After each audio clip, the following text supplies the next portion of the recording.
0% d'augmentation d'impôts, c'est l'une des mesures du budget 2018 proposée au vote par l'exécutif du conseil départemental de l'Isère. La famille est également au cœur de ce budget. La séance débutera jeudi.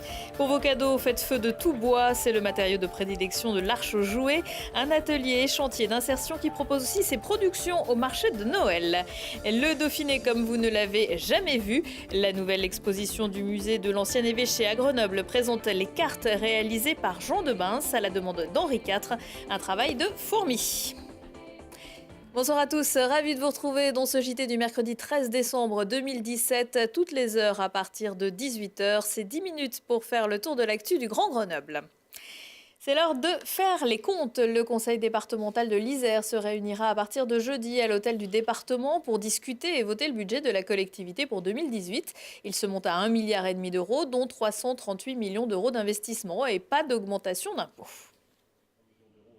C'est un budget 2018 qui sera un budget d'avenir pour ce qui concerne le social. Nous continuons d'investir auprès des personnes et des publics les plus fragiles, que ce soit les personnes âgées, personnes handicapées. Un budget d'avenir parce que nous garantissons l'avenir de ces régimes sociaux en mettant en place un certain nombre de contrôles financiers sur les bénéficiaires, sur les associations qui nous accompagnent, mais aussi un contrôle qualitatif, non pas pour dire que tout va mal, tout se passe plutôt très bien, mais il faut contrôler à la marge parce que maintenant, eh bien, les marges de manœuvre des collectivités baissent et nous sommes obligés d'aller vers ces contrôles à la marge. Un budget d'avenir aussi sur l'investissement, ce sera encore un budget de plus de 330 millions d'euros d'investissement auprès des collectivités, pour les territoires, pour les Isérois. Un budget d'avenir parce que nous n'augmenterons pas les impôts.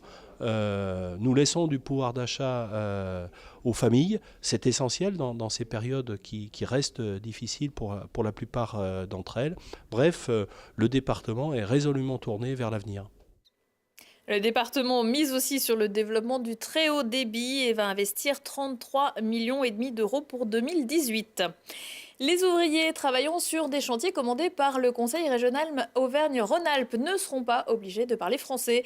Le tribunal administratif de Lyon a annulé ce mercredi la délibération imposant l'usage du français pour lutter contre le travail détaché, dite clause Molière.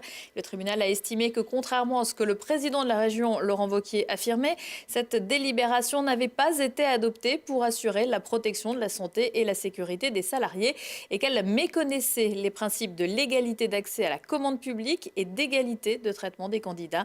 La région a décidé de faire appel. Et si cette année, le Père Noël remplissait sa hotte avec des jouets solidaires? L'Arche aux Jouets à Fontaine fabrique des objets ludiques à partir de morceaux de bois récupérés. Elle vient de se doter d'une machine à bois à commande numérique qui va permettre une plus large production et en plus grande quantité. Un sujet de notre Mère Noël, Fanny Chatchat.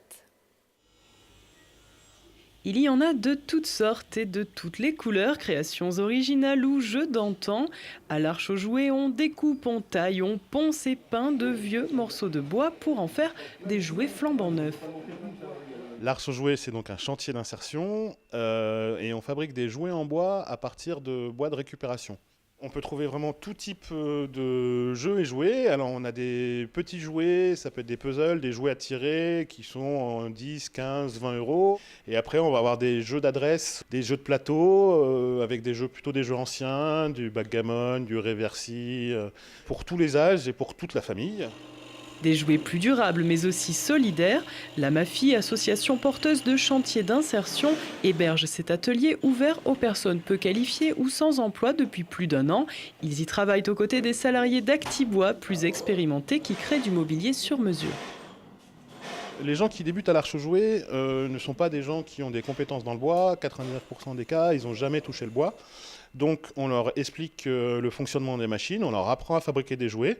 Et une fois qu'ils maîtrisent les machines, ils peuvent aller vers des fabrications plus complexes avec des assemblages, donc notamment des meubles et des mobiliers sur mesure. Un moyen d'évoluer dans un nouveau métier ou simplement de remettre le pied à l'étrier de la vie active. C'est dans la zone Artis à Fontaine qu'il faut se rendre pour trouver leur création. Il est aussi possible de passer commande via le site internet amafi38.com ou bien encore de leur rendre visite au marché de Noël solidaire de Grenoble, square du Docteur Martin, jusqu'au 23 décembre. En plus de l'Arche-Jouet et d'Actibois, la Mafie compte également dans ses rangs Rénov Bâti, spécialisée dans la rénovation intérieure de seconde œuvre. Depuis maintenant plus d'une semaine, le campus de Saint-Martin-d'Air accueille une soixantaine de personnes sans logement, dont de nombreux demandeurs d'asile. Jusqu'au 22 décembre, date de fermeture pour congé de l'université. Elles sont hébergées au Patio, un bâtiment désaffecté mais chauffé. L'UGA et l'association Vinci organisent jeudi une collecte de dons entre 12h et 14h à l'arrêt de tram bibliothèque universitaire. N'hésitez pas à venir apporter habits chauds, écharpes, gants, bonnets, chaussettes, duvets, couvertures et sacs à dos qui seront distribués aux plus démunis. Bon sang de bonsoir, comme à chaque fin d'année, les réserves de sang sont dans le rouge en raison de la météo, des épidémies saisonnières et des vacances. Les stocks de produits sanguins sur la région Auvergne-Rhône-Alpes sont de 9 jours au lieu des 14 nécessaires pour aborder la période hivernale de manière sereine. Comme le rappelle l'établissement français du sang, donner, c'est faire un cadeau utile. 1400 dons journaliers sont nécessaires sur la région. L'UFS vous attend donc dans ses locaux à la Tronche et se déplace aussi près de chez vous. Les prochaines collectes mobiles s'arrêteront au Versou et à Sassenage jeudi. Le musée de l'ancien évêché abat ses cartes. C'est à Jean de Bins que l'on doit la première grande carte du Dauphiné, recopiée par la suite à maintes reprises. Comme d'autres archives de l'ingénieur du roi Henri IV, elle est exposée en ce moment dans le musée grenoblois. Laurie Baillet est allée y faire un tour. Au musée de l'ancien évêché, c'est retour au début du XVIIe siècle.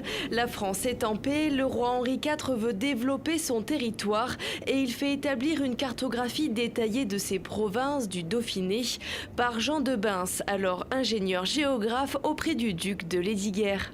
Pour établir cette cartographie de Dauphiné, Jean de Bins a appliqué différentes méthodes de travail et de relevé. Il s'est déplacé sur toutes les régions du Dauphiné où il a relevé très précisément le paysage, ses paysages et la géographie des lieux, et donc a dressé des cartes particulières qui fait qu'on rentre complètement à la fois dans le relief, dans le détail d'occupation des lieux, les paroisses. C'est très très très documenté et donc fabuleusement intéressant du point de vue de l'histoire humaine aussi. Réalisées à main levée, les œuvres de Jean de Bins évoquent des enjeux militaires. Il est l'un des pionniers de la cartographie moderne. Vous avez toutes les limites de frontières avec la Savoie, vous avez les limites de frontières avec les autres provinces, les représentations des territoires et donc des altitudes et donc des reliefs, ce qui est important pour notre région, procèdent comme si c'était petits paysages. C'est comme la montagne vue du ciel. Évidemment, il y a les zones d'ombre, il y a les zones au soleil qui désignent effectivement l'exposition et les reliefs. L'exposition Les Alpes de Jean de Bins, c'est au total une soixantaine de cartes manuscrites et imprimées. 49 proviennent de la British Library à Londres, d'autres de la Bibliothèque nationale de France et de la Bibliothèque municipale de Grenoble. Une exposition à voir jusqu'au 28 février 2018.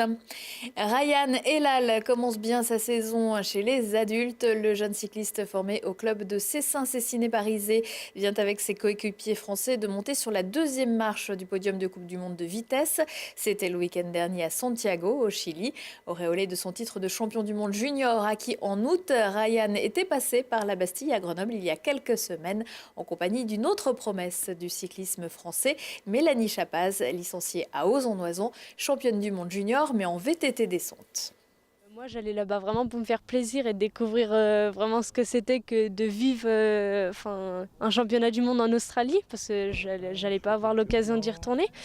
Et du coup, je suis revenue avec ce maillot, donc c'est encore plus beau, je m'y attendais pas et voilà, c'est juste fabuleux, quoi. Je suis en deuxième année de junior, l'année prochaine je passe en élite dame, donc ça va être impossible de les remettre en jeu parce que c'est vrai que là je vais être avec des dames qui ont énormément d'expérience, qui sont très très douées, et il y a quand même une marche entre junior et dame et du coup cette marche va falloir que je la réduise petit à petit au fur et à mesure des années, mais en tout cas ce sera pas l'année prochaine que je pourrai les remettre en jeu. Champion du monde de la vitesse individuelle, pour moi ça a été l'aboutissement de toutes ces années de remise en question, toujours se dépasser en entraînement et rester assidu dans le travail. Donc ça a été vraiment au début, j'en revenais pas. Je pense comme tout le monde, j'en revenais pas du tout. Et là, j'en suis fier de ce maillot.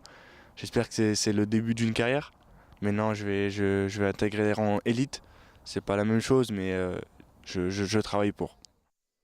À 19h15, 20h15 et 23h15, si on parlait aujourd'hui avec Thibault Leduc, on va partir à la pêche au bon mot avec une artiste protéiforme, tenter de trouver les clés pour sortir d'un escape game et découvrir une série réalisée de A à Z par de jeunes grenoblois.